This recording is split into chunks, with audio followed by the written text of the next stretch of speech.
열왕기하 4장 1절로 7절의 말씀을 가지고 당신에게 무엇이 있습니까? 라는 제목으로 하나님의 은혜를 함께 나누고자 합니다. 오늘 본문에는 한 여인이 등장을 하고 있는데요, 사무엘 선지자 시절부터 이스라엘에는 선지자를 양성하는 그런 학교가 있었습니다. 오늘 본문 1절에 기록된 선지자의 제자라는 이 말이 나오는 것을 보면 이 학교의 학생을 뜻하는데, 아마도 이 여인의 남편은 선지자의 제자였다라고 소개하고 있습니다. 오늘날로 말하면 신학교에 다니는 신학생 정도 된다라고 볼 수 있죠. 그런데 이 여인에게는 아주 딱한 사정이 하나 생겼습니다. 성경에는 자세하게 기록되어 있지 않아서 잘 이렇게 모르겠지만, 어쨌든 이 여인의 남편은 빚을 지고 그리고 세상을 떠나게 되었던 것이죠. 그러던 어느 날 빚쟁이들이 찾아와서 이 여인에게 돈을 갚지 않으면 이 여인의 두 아들을 종으로 삼겠노라고 엄포를 놓게 됩니다. 여러분, 빚쟁이들 보신 적 있으십니까? 이 빚쟁이들 눈빛이 예사롭지 않잖아요. 말이 아주 거칩니다.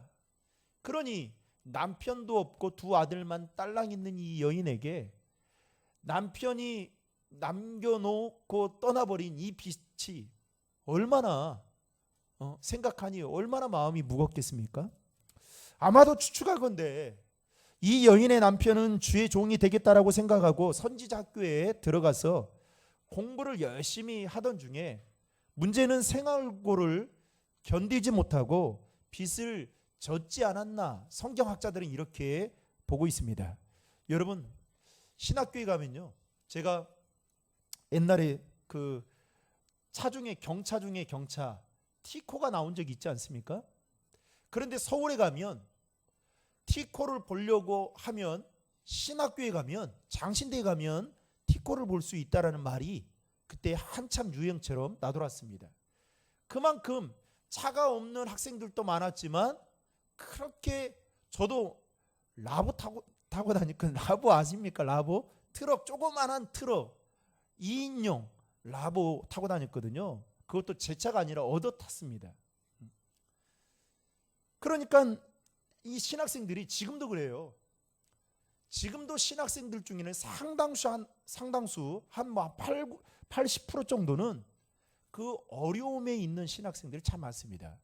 저 때만 해도 저도 이제 제가 나중에 조금만 여유가 있으면, 사실 이거 뭐 핑계긴 하죠, 저도 제가 학교로부터 받은 그 빚을 갚아야겠다는 생각이 있어요. 신학교에 가면 돈이 없어가지고 밥을 제대로 점심 한 끼를 먹지 못하는 신학생들이 참 많았습니다. 그래서 장신대 같은 경우에는 그 광장동에 있으니까 아차산에 올라가가지고 그 약수터에서 물로 그 끼니를 때우는 학생들이 참 많았습니다. 그런데 저희 학교에도 그렇게 밥을 먹지 못하다 보니까 학생들을 위한 헌금을 했습니다. 그래서 어떻게 했느냐, 그거를 교목실에서 그 헌금을 가지고 식권을 사놓는 겁니다. 그러면 식권을 뭐 5장이든 3장이든 10장이든 사놓으면 그 주변에 있는 학생들이 자기가 신청할 수는 없잖아요. 그러니까 대신 모르게 가서 신청을 하면 그걸 받아와서 그 학생이 산 것처럼 나누어 주는 일들이 종종 있었습니다. 저도 식권을 받아먹은 경험이 많아요. 제가 그 빚을 갚아야 되겠죠, 나중에. 아마도 이 여인의 남편도 이와 똑같은 상황이었겠죠. 어쨌든 이 여인은 남편을 잃고 가부가 되어 살 길이 막막한데 이제 두 아들까지 노예로 내주어야 하는 상황이 되어 버렸던 것입니다. 따라서 세상을 먼저 떠난 남편이 너무나도 야속하면서도 원망스러웠을 것입니다. 그만큼 이 여인의 삶은 절망 그 자체였던 것이죠. 그러나 이 여인은 희망의 끈을 놓지 않고 오늘 본문에 보면 엘리사에게 찾아가 자신의 문제를 간청했던 것을 보게 됩니다. 여러분 1절의 말씀을 화면을 통해 같이 읽겠습니다. 선지자의 제자들의 아내 중에 한 여인이 엘리사에게 부르짖어 이르되 당신의 종 나의 남편이 이미 죽었는데 당신의 종이 여호와를 경외하는 줄을 당신이 아시는 바니이다. 이제 빚준 사람이 와서 나의 두 아이를 데려가 그의 종을 삼고자 하나이다 하니. 이 여인의 간청을 받은 엘리사가 보인 여러분 반응이 의미심장한데요. 엘리사가 이 여인에게 뭐라고 말을 하냐면 혹시 너희 집에 무엇이 있느냐라고 묻습니다. 그때 이 여인은 기름 한 그릇 외에는 아무것도 가진 것이 없습니다 라고 대답을 하게 되죠. 그러자 엘리사가 이 여인에게 뭐라고 말하냐면 가서 내 이웃들에게 두루 다니면서 빈 그릇들을 빌려와라. 그리고 할 수 있는 한 많이 그릇들을 빌리라 라고 말을 하게 됩니다. 여러분 여자들에게 있어서 가정주부에게 있어서 그릇은 너무나도 귀한 애물과 같은 정말 아끼는 것들이 있지 않습니까? 그런데 여러분 그릇을 빌리러 다닌다. 옛날에 오줌 싸게 되면 하도 오줌을 싸지 말라고 하는데 오줌을 이불에다 누우면 그 부모님들이 어떻게 해요? 그 버릇을 고쳐야겠다고 어떻게 합니까? 다른 집에 가서 뭘 받아오라고 해? 소금 받아오라고 했던 일들이 있죠. 그러니까 얼마나 부끄럽겠습니까? 여러분 한번 생각해 보십시오. 지금 이 여인의 그 딱한 상황 때문에 엘리사에게 찾아갔는데 엘리사가 하는 말이 그릇을 두루 다니면서 빌려오라. 여러분 이게 얼마나 힘든 일입니까? 그것도 조금 빌리지 말고 될 수 있는 한 힘 닿는 데까지 그릇을 빌려오라 라고 말을 합니다. 그런데 이유는 말하지 않아요. 아마도 이 여인은 엘리사가 이렇게 행동하는 것에 대해서 아무런 영문도 몰랐을 것입니다. 엘리사가 그녀에게 왜 기름밖에 남은 것이 없다라는 것을 확인하는지, 그리고 왜 그릇을 빌려오라고 말을 하는지, 그것도 할 수 있는 대로 많이 빌리라고 말을 하는지 이해가 되지 않았을 것입니다. 어쨌든 이 여인은 두 아들의 도움을 받아서 집안에 있는 그릇과 그리고 빌려온 그릇들을 모두 챙겨서 이제 부엌으로 가지고 가게 됩니다. 그리고 겨우 한 병밖에 남은 그 기름을 들고 이제 그릇 하나에 기름을 붓기 시작했습니다. 그런데 놀랍게도 그 그릇에 기름이 가득 찼는데 여러분 그 병에는 기름병에는 기름이 가득 차 있었다는 것입니다. 이상하다 싶은 거예요. 그래서 또다시 그릇을 놓고 기름을 붓기 시작했습니다. 이번에도 역시 그 그릇에 기름이 가득 찼는데 역시 기름병에는 기름이 그대로 있었습니다. 결국 여인이 준비한 모든 그릇에 기름을 다 채우니까 놀랍게도 그때서야 기름이 다 소진되었다라는 것이 오늘 본문의 전체적인 줄거리입니다. 여러분 6절의 말씀을 화면을 통해 같이 읽겠습니다. 그릇에 다 찬지라 여인이 아들에게 이르되 또 그릇을 내게로 가져오라 하니 아들이 이르되 다른 그릇이 없나이다 하니 기름이 곧 그쳤더라. 이 일을 통해서 이 여인과 두 아들은 무척이나 놀랐을 것입니다. 아니 한편으로는 후회했을지도 모릅니다. 이럴 줄 알았더라면 더 많은 그릇을 준비했을 텐데 이런 후회스러운 마음도 있었을 것입니다. 어쨌든 기름은 그릇을 준비한 만큼만 얻게 되었다라는 것입니다. 자, 그렇다면 오늘 말씀을 통해서 이 여인에게는 도대체 무엇이 있었는지 두 가지로만 함께 여러분들과 은혜를 나누고자 합니다. 첫 번째로 이 여인에게는 간구하는 믿음이 있었습니다. 여러분 따라하겠습니다. 이 여인에게는 간구하는 믿음이 있었다.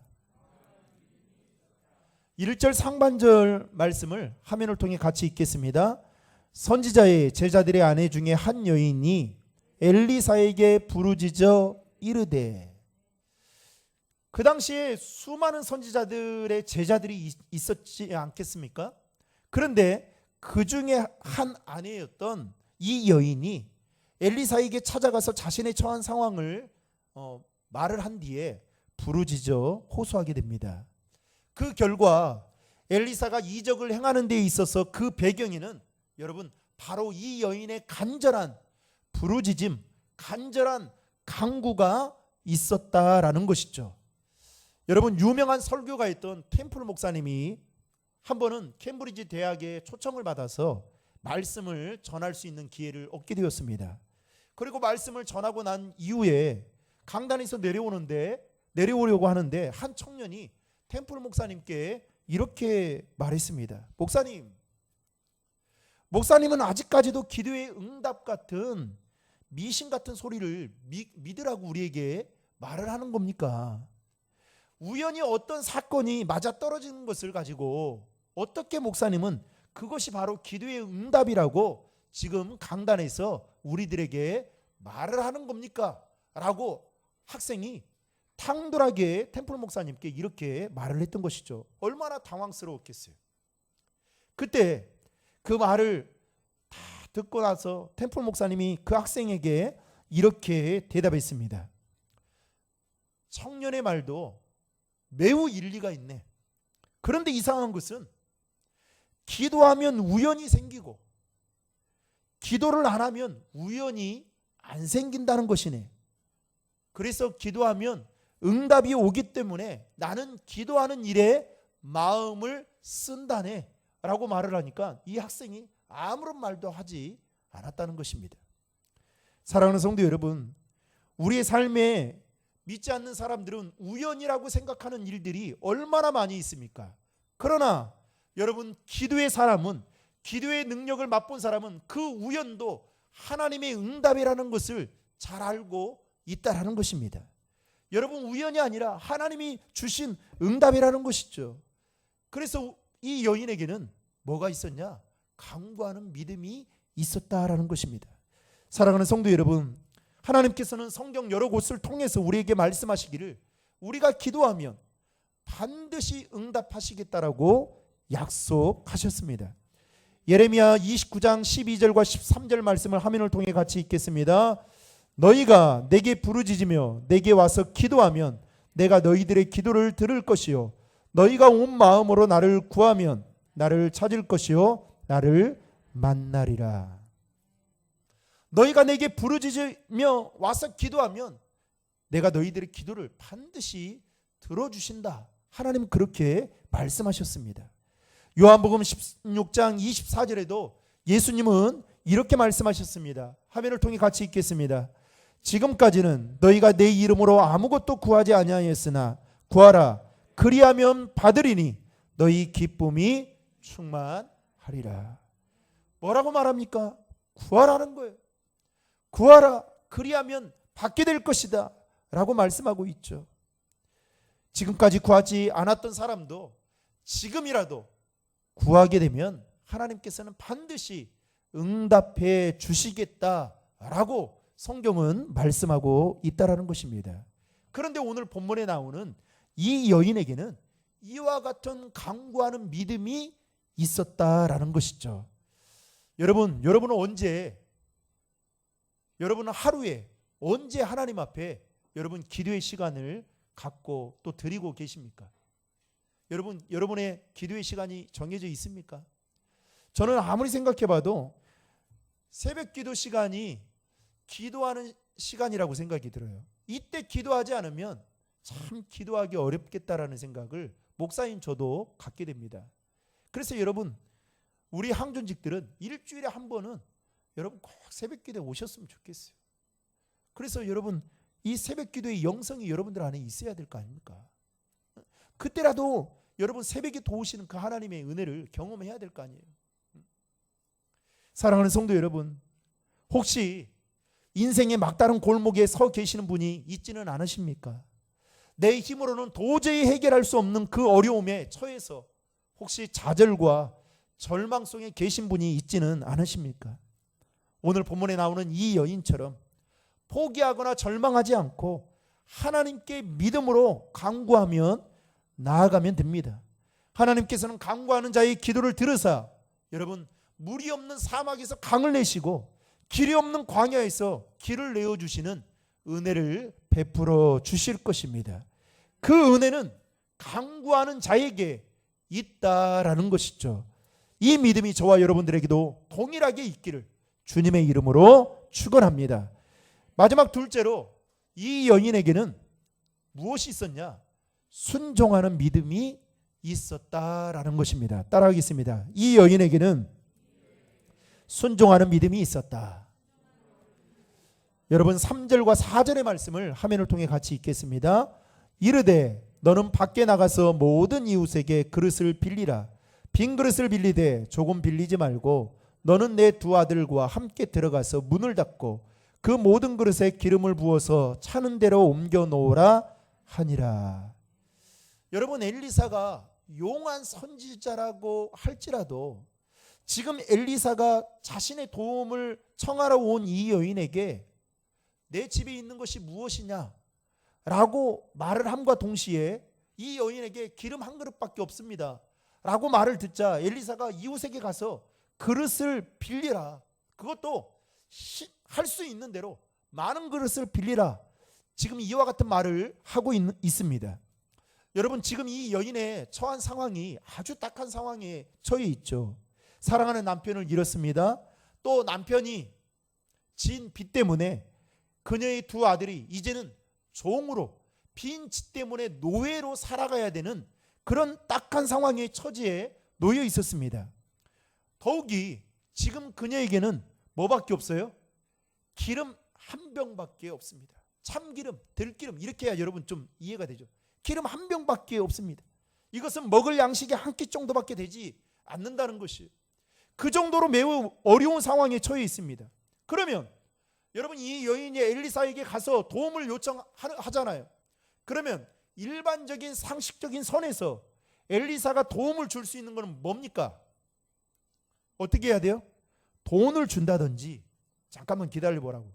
내가 그 선지자들 다 모아가지고 당신의 상황을 좀 알려서 좀 헌금을 할 테니까 기다려보라. 이게 여러분 도움을 주는 거 아니겠어요? 아니면 먹을 것을 좀 주던가 그래야 되잖아요. 그런데 기껏 하는 말이 뭡니까? 그릇을 빌려오라는 거예요. 왜 빌려오라고 하는지 이유도 말하지 않습니다. 그냥 많은 그릇을 그냥 여러분 이게 센스가 있는 사람은 뭐 알아차릴 수는 있겠죠. 왜? 지금 집에 무엇이 있느냐 했을 때 기름 한 병밖에 없다. 그러면 뭐 기름을 가지고 뭘 하는가 보구나 이렇게 생각은 할 수 있겠지만 도대체 여러분 저는 좀 내성적인 사람이 아니니까 내성적인 사람은요 어디 가서 그릇을 빌릴 수 있을까요? 없을까요? 없어요. 어떻게 빌리겠습니까? 그런데 그렇게 하라는 거예요. 여러분이 만약에 이 여인이라면 지금 엘리사가 한 이 말에 대해서 물어보겠습니다. 순종할 수 있겠습니까? 할렐루야 아멘. 순종할 수 있겠냐고요. 아마도 10중 8구 순종하기가 매우 쉽지 않았을 것입니다. 그런데 이 여인은 엘리사의 말 그대로 오늘 성경이 보면 순종을 했다는 것이죠.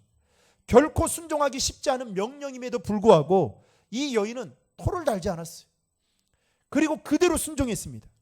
놀라운 것은 여러분 믿음으로 순종했을 때 이 여인이 빌려온 그 그릇에 기름이 다 가득 채워질 때까지 기름이 떨어지지 않는 놀라운 기적이 일어났다라는 사실입니다.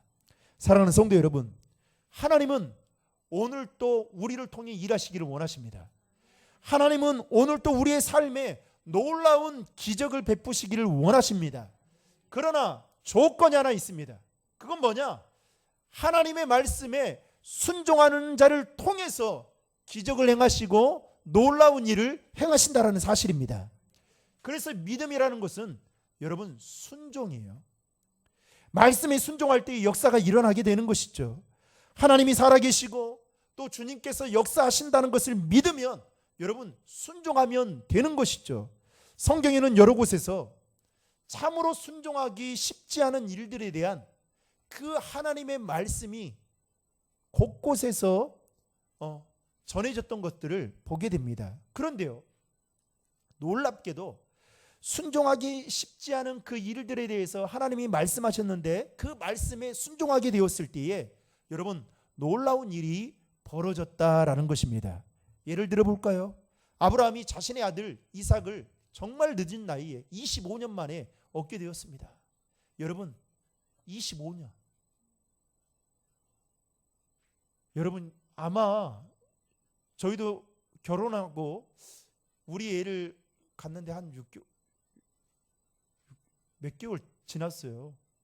빨리 가지려고 했는데 안 생기니까 막 이렇게 마음에 부담감이 생기더라고요. 1년은 넘지 않았는데도 왜 이렇게 그때 마음에 부담감을 가졌는지 모릅니다. 그래서 막 기도하고 막 그랬거든요. 그런데 여러분 지금 아브라함이 자신의 아들 이삭을 25년 만에 얻게 되었는데 어느 날 막 눈을 맞추고 이제 말을 하고 뭔가 아이를 통해서 이제 뭔가 인생의 보람을 느끼고 그럴 때 하나님이 갑자기 짠 나타나셔서 야, 네 아들 이삭을 번제로 바쳐라. 여러분 번제는 뭡니까? 태워 바치는 거예요. 여러분 같으면 할 수 있겠습니까? 순종? 저 같아도 불가능한 일이죠. 그런데 아브라함이 아침에 일찍 일어나서 자신의 아들 이삭을 번제로 모리아산에 바치게 됩니다. 근데 그때 하나님이 순양을 예비해 놓으시죠. 그런데 놀랍게도 하나님은 그것을 보시고 네가 나를 경외하는 줄 아는다 라고 말씀하면서 아브라함을 복의 근원으로 축복해 주셨던 것을 보게 됩니다. 여러분 여리고성 이스라엘 백성들이 홍해바다를 그야말로 쉽게 건너긴 했지만 그 과정이 얼마나 힘들었겠습니까? 그런데 보니까 또 산 넘어 산인 거예요. 여리고성을 가나안 땅을 들어가려면 여리고성을 반드시 거쳐야 되는 그 막다른 골목에 처해 있었던 겁니다. 안 갈 수도 없고 되돌아가자니 이건 다시 애굽의 종살이를 살아야 되고 그때 하나님이 여호수아를 통해서 이스라엘 백성들에게 엿새 동안 여리고성을 한 바퀴씩 돌게 하라. 그리고 마지막 7일째 되는 날에는 7바퀴를 돌고 그리고 제사장들은 양각 나팔을 불고 큰 소리로 외쳐라. 그러면 여리고성이 무너지겠다. 여러분이 이 말씀을 들었다고 한번 생각해 보세요. 여러분 순종할 수 있겠습니까? 순종하기 힘들 거예요. 갈릴리 가나 혼인잔치에 지금 그 당시 때는 혼인잔치를 6일 7일 이런 식으로 했었거든요. 혼인잔치에 가장 필요한 것이 뭐였냐면 포도주였습니다. 이 포도주가 떨어지면 이 온 손님들에 대한 예우가 아닌 거예요. 그런데 갑자기 포도주가 떨어진 겁니다. 그러니 얼마나 당황스러웠겠어요. 그때 예수님의 어머니가 나서게 되죠. 그런데 나서서 예수님께 말을 하는데 아직은 내 때가 아니다라고 해요. 얼마나 예수님 야속합니까? 그런데 놀랍게도 그 아구에 물을 부으라고 해서 물을 붓습니다. 그리고 예수의 어머니가 연회장 하인들에게 그것을 떠서 연회장이 갖다 주라고 해요. 아니 본인이 좀 갖다 주지. 예? 그런데 여러분 지금 부은 것도 물이고 갖다가 주는 것도 뭡니까? 물 아니겠습니까? 갖다 줬다가는 큰일 나죠. 응? 불난 집에 부채질하는 것과 똑같은 거죠. 그런데 여러분 순종했더니 어떻게 됩니까? 물이 변하여 뭐가 됐습니까? 포도주가 되었습니다. 여러분 이와 같은 놀라운 역사는 하나님의 말씀에 순종하게 되었을 때 이루어졌다라는 것입니다. 오늘 본문 역시도 이 여인에게 순종하는 믿음이 있었기에 이 놀라운 기적을 경험하게 되었던 것이죠. 사랑하는 성도 여러분, 바라건대 저와 여러분 안에 순종하는 믿음이 있기를 주님의 이름으로 축원합니다. 마지막으로 오늘 본문 7절의 말씀을 다 함께 읽겠습니다. 시작. 그 여인이 하나님의 사람에게 나아가서 말하니 그가 이르되 너는 가서 기름을 팔아 빚을 갚고 남은 것으로 너와 내 두 아들이 생활하라 하였더라. 아멘. 도저히 해결할 수 없는 그 절망적인 상황 가운데 있었던 이 여인이 강구하는 믿음과 순종하는 믿음으로 말미암아 자신의 모든 문제를 완전히 해결받게 되었다라는 것이 오늘 본문을 통해서 우리에게 주는 교훈이라 할 수 있습니다. 사랑하는 성도 여러분, 여러분들에게는 무엇이 있으십니까? 예수 믿는 여러분들에게는 혹시 강구하는 믿음이 있으십니까? 예수 믿는 여러분들에게는 말씀에 대한 순종, 즉 내 이성적으로 이해가 되지 않는데도 불구하고 순종할 수 있는 그 믿음이 있느냐 하는 것이죠. 여러분들의 삶의 현장 가운데 하나님의 기적을 여러분 맛보기를 원하십니까? 맛보기 위해서는 우리에게 이 여인과 같은 강구하는 믿음, 그리고 순종하는 믿음이 있어야 된다라는 것입니다. 여러분, 돈으로 할 수 있는 게 있고 돈으로 할 수 없는 게 있습니다. 특별히 하나님의 은혜와 여러분 하나님의 일하심은 돈으로 할 수 있는 것보다 할 수 없는 것들이 더 많습니다. 그 중에 뭐냐? 여러분, 강구하는 믿음, 순종하는 믿음을 가지고 있으면 돈이 없어도 여러분 하나님이 그것을 뛰어넘어 여러분 일하신다는 사실을 믿으시길 바랍니다. 그래서 이 믿음이 우리에게 필요하다라는 것이죠. 바라건대 저와 여러분들이 이 믿음을 가지고 한 주간도 삶을 살아감을 통해서 미라클과 같은 이 기적의 은혜가 저와 여러분들의 삶의 현장 가운데에도 있기를 주님의 이름으로 축원합니다.